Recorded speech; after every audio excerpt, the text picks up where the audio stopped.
మీ అందం ఆరోగ్యం సాహితీ యోగాతోనే సాధ్యం. ఇప్పుడే యోగా ఆన్లైన్ క్లాస్ లో జాయిన్ అవ్వండి. నమస్తే అమ్మా. నమస్తే అమ్మా. అమ్మ, ఒక ధర్మ సందేహం అమ్మా. చెప్పండి.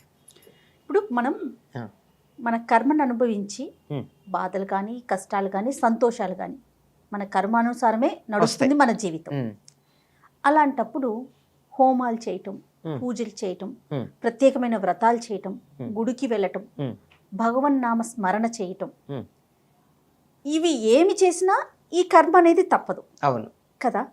అప్పుడు చాలా మంది యువతకి ఇలాంటి ప్రశ్న తలెత్తుతుందమ్మా, ఎలా అయినా తప్పదు కదా, ఇవన్నీ చేయటం ఎందుకు, ఎందుకు చేయాలి? కర్మను బట్టి మన ఫలితం అనేది ఆధారపడి ఉంటుంది. అలాంటప్పుడు మళ్ళీ మనం పూజలు, హోమాలు, వ్రతాలు ఇవన్నీ ఎందుకు చేయాలి? ఈ ప్రశ్నకి అసలు సమాధానం ఏం చెప్పాలమ్మా?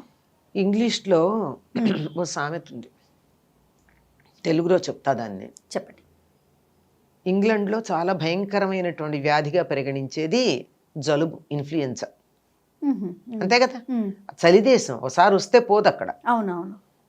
వాళ్ళు ఏమంటారంటే, ఒక సామెత ఏమిటంటే, జలుబు చేస్తే మందు వేసుకుంటే ఒక్క వారం రోజుల్లో తగ్గుతుంది, మందు వేసుకోకపోతే 7 రోజులు ఉంటుంది.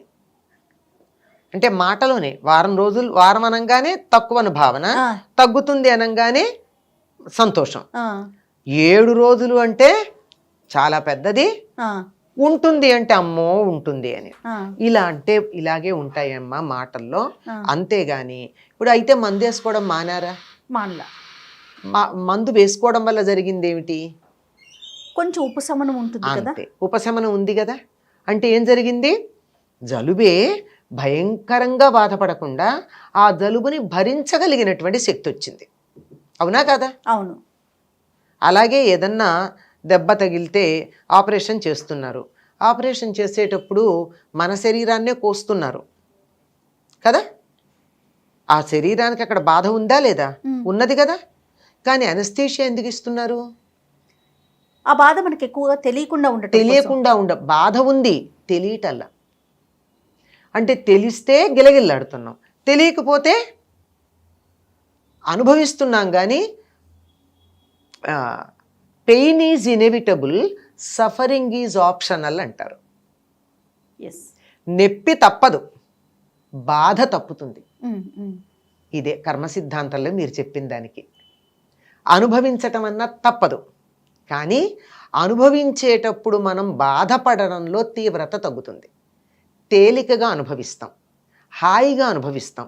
తప్పదండి. ఒక చిన్న ఉదాహరణ మా గురువుగారు ఎప్పుడు చెప్పేది మీకు చెప్తాను.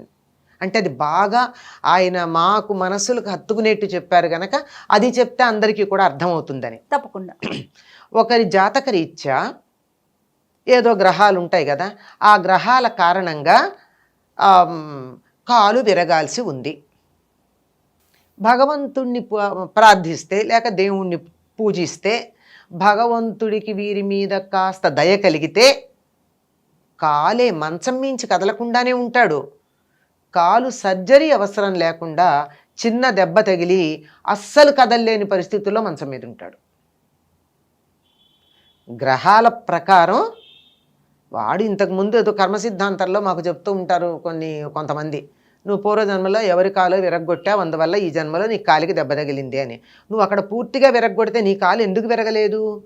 నీకు వడ్డీతో సహా పనిష్మెంట్, ఫైన్తో సహా పనిష్మెంట్ రావాలి కదా.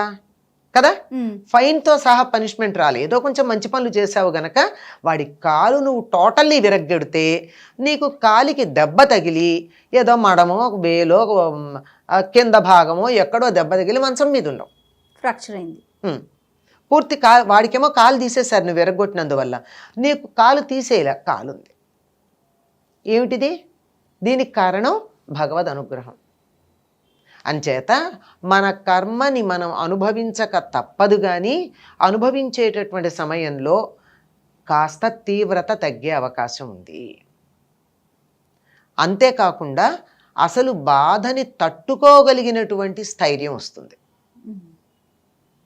అంతే కదా. ఏ కష్టం ఉన్నా మనం దాన్ని ఎదుర్కోగలుగుతాం. అంతేనమ్మా? అంతే, ఎదుర్కోగలగడం, దాన్ని అనుభవించేస్తామంతే. అదేం పెద్ద సమస్య కాదు. ఇంకొక ఉదాహరణ కూడా చెప్పారు ఆయన. ఎట్లాగంటే మనకి తెలుసు అనుకో, కొంత ఆలోచన ఉందనుకో, ఆలోచన కనుక ఉన్నట్టయితే దాన్ని పరిహరించుకునే మార్గం ఏమిటంటే ఆ గ్రహాల కారణంగా, అంటే పూర్వజన్మలో చేసిన పనులు దానివల్లే కదా గ్రహాల ప్రభావం మన మీద ఉంటుంది. దానికి కారణంగా ఏదో అక్రమ సంబంధాలు ఇట్లాంటి వాటిల్లో ఇన్వాల్వ్మెంట్స్ నీ జన్మలో నీ జాతకంలో ఉన్నాయి, తప్పవు. ఈ పీరియడ్లో తప్పనిసరిగా నువ్వు అలాంటి వాటి జోలికి వెళ్ళాల్సిన పరిస్థితి వస్తుంది. తెలుసు, తెలిస్తే ఏం చేయాలి?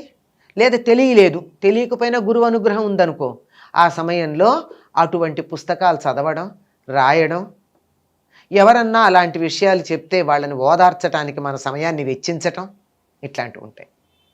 జాతకరీత్యా నీ కర్మను అనుసరించి హాస్పిటల్లో ఉండాల్సింది ఉంది. నువ్వు మంచం మీద ఉండక్కర్లేదు కదా, హాస్పిటల్లో ఉండాల్సి ఉంటే ఎవరైనా రోగులకు సేవ చేయి, హాస్పిటల్ డ్యూటీ వేసుకో, వెళ్ళక్కడ ఎవరికన్నా ఒంట్లో బాగుండకపోతే నేను తోడుంటాను రాత్రిపూట అని చెప్పు. హాస్పిటల్లో ఉంటావు, అన్ని రకాల అందరూ పడుతున్న బాధలు చూస్తావు, నువ్వు ఎవరిని అటెండ్ అవుతున్నావో వాళ్ళ బాధలన్నీ వింటున్నావు, వాళ్ళు కేకలు పెట్టినప్పుడు అలా నువ్వు కూడా మనసులో అయ్యో అంటూ ఉన్నావు. నువ్వు భౌతికంగా బాధపడలేదు కానీ నువ్వు కర్మ మాత్రం అనుభవించావా లేదా?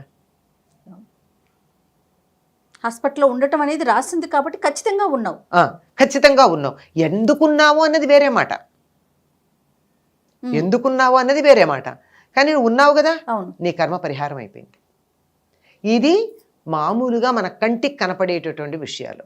అదే ఒక దైవాన్ని పరిపూర్ణంగా గనక విశ్వసించినట్టయితే, పరిపూర్ణమైన విశ్వాసం, ఊరికే కబుర్లు ఎలా ఉంటుందో చూద్దాం, పరీక్ష చేద్దాం, అయ్యాక నమ్ముదాం, అయితే నమ్ముతాం, ఇలాంటివి ఉంటాయే, ఇట్లా మన అవసరం కోసం నమ్మినట్టుగా మనమే ఆత్మవంచం చేసుకుంటాం చాలా సందర్భాల్లో, నమ్మినట్టుగా ఉంటాను.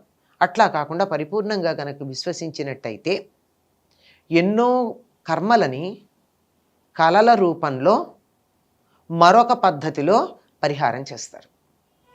అందుకే మనకు ఒక పెద్దవాళ్ళు చెప్తారు, నువ్వు చచ్చిపోయినట్టు కల వచ్చిందనుకో నువ్వు సేఫ్ అంటారు కదా. అంటే నీకు అక్కడ ప్రాణగండం ఉంది. నువ్వు నమ్మిన దైవం నీకేం చేశాడు, కలలో మృత్యు బాధ కలిగించి తొలగించేశాడు. ఇంత వివరం చెప్పరు. నేను చచ్చిపోయినట్టు కల వచ్చిందండి నాకు భయంగా, ఏం పర్వాలా, నువ్వు చచ్చిపోయినట్టు వచ్చిందా, నువ్వు సేఫ్ అని చెప్తారు. నీ ఆయుష్ ఇంకా పెరుగుతుంది అని చెప్తారు. అవును, ఇట్లాంటివి ఇలాంటి రూపంలో మనకున్నటువంటి చెడు కర్మ పరిహారం అవుతుంది. మంచి కర్మకు కూడా అలాగే పోయేది ఉంది. అందుకే ఎవరన్నా బంగారం ఇస్తే చాలామంది చేత్తో తీసుకోరు. నాకు ఇవాళ స్వర్ణయోగం ఉంటే ఒకసారి తీసేసుకున్నాగా పోయిందంటారు. అంటే నాకు బంగారం రావాల్సి ఉంది, మీరు నన్ను చూడండి అన్న బంగారం నా చేతికి ఇచ్చారు, పుచ్చుకున్నాను, బంగారం పుచ్చుకుని నాకు కర్మ సరిపోయింది కదా, మళ్ళీ మీ వస్తువు మీకు ఇచ్చేసా నాకు పోయింది. అందువల్ల ఏం చేస్తారు, అమ్మో బంగారం అలతో తీసుకోను, నాకున్న స్వర్ణయోగం కాస్త పోయింది అని చెప్పి మళ్ళీ అక్కడ పెట్టేస్తారు. అంచేత మంచైనా చెడైనా చేసిన వారికి చేసుకున్నంత, అంతే కదండి, అంతే, అనుభవించక తప్పదు. అనుభవం ఎట్లా అన్న దాంట్లో తేడా వస్తుంది. కనుక ఈ దానాలు అవి చేయడం వల్ల ఆ తీవ్రత తగ్గుతుంది. అదే కాలు పోవాల్సింది వేలికి దెబ్బ తగులుతుంది. నువ్వు మంచం మీద ఉండకుండా హాస్పిటల్లో మంచం మీద ఉన్న వాళ్ళని చూస్తావు. ఆ చెత్త పనులు నువ్వు చేయకుండా తత్సంబంధమైన వినడమో చదవడమో చూడడమో మన దురదృష్టం కొద్దీ మన నట్టింట్లోకి వచ్చేసాయి కదండి. అవునమ్మా, పెద్ద స్క్రీన్లు, చిన్న స్క్రీన్లు, ఇంత స్క్రీన్లు, వాటిల్లో నీ ఇష్టం ఉన్నా లేకపోయినా బలవంతంగా కొన్ని చూస్తావు, అసహించుకుంటేనే చూస్తావు, తప్పదు. ఎవరింటికో వెళ్ళి కూర్చున్నావు, వాళ్ళు ఏదో టీవీ పెట్టారు, నాకు ఇష్టం లేదు కానీ చూడక తప్పదు కదా. అయిపోయింది, నీ కర్మ కాస్త పరిహారం అయింది. నీకు ఆ రకంగా ఇన్వాల్వ్ అవ్వాల్సినటువంటి ఇదేదైతే ఉందో ఆ జాతకంలో రాసున్నది అది పోయింది.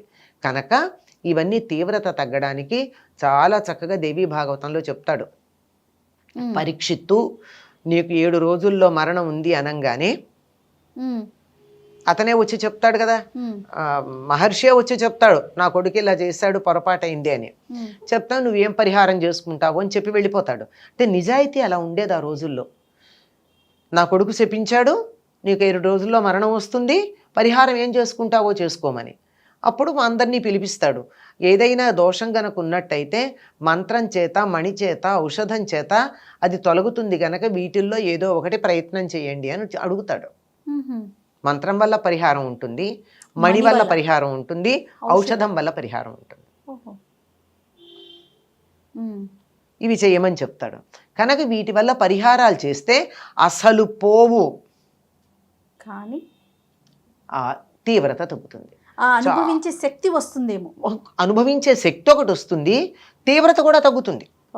ఇందాక చెప్పాను కదా, కాలు పోవాల్సింది, కాలికి విరిగేసి నీ మంచంలో ఉండాల్సింది చిన్న దెబ్బ తగిలి కింద కాలు పెడితే నొప్పిగా ఉంది కదల్లేను అని అందులో మనకు బాగా మన గారాబం చేసేవాళ్ళు ఎవరో ఉండి మంచం మీద కూర్చోబెట్టి అన్నీ చేస్తారు.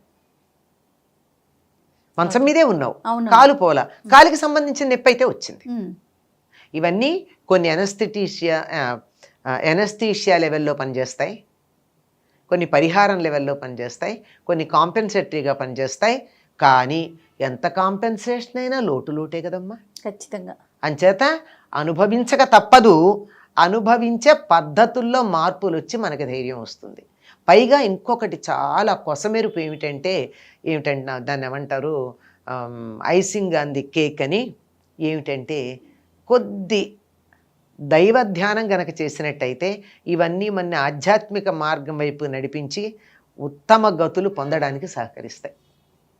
కాబట్టి కర్మే అనుభవించాల్సిందే, కానీ ఆ తీవ్రత తగ్గుతుంది. ఆ ధైర్యం మనకు రావాలి అంటే ఖచ్చితంగా దైవారాధన చేయాలి. మళ్ళించే పద్ధతి కూడా ఉంది. చెప్పా కదా, మరణాలు లాంటివి కళల రూపంలో తీసేయడం అన్నది మనం గమనిస్తాం. అందుకని దైవారాధన మాత్రం మానకూడదు. అంతేగమ్మా? అంతేనమ్మా. నమస్తే.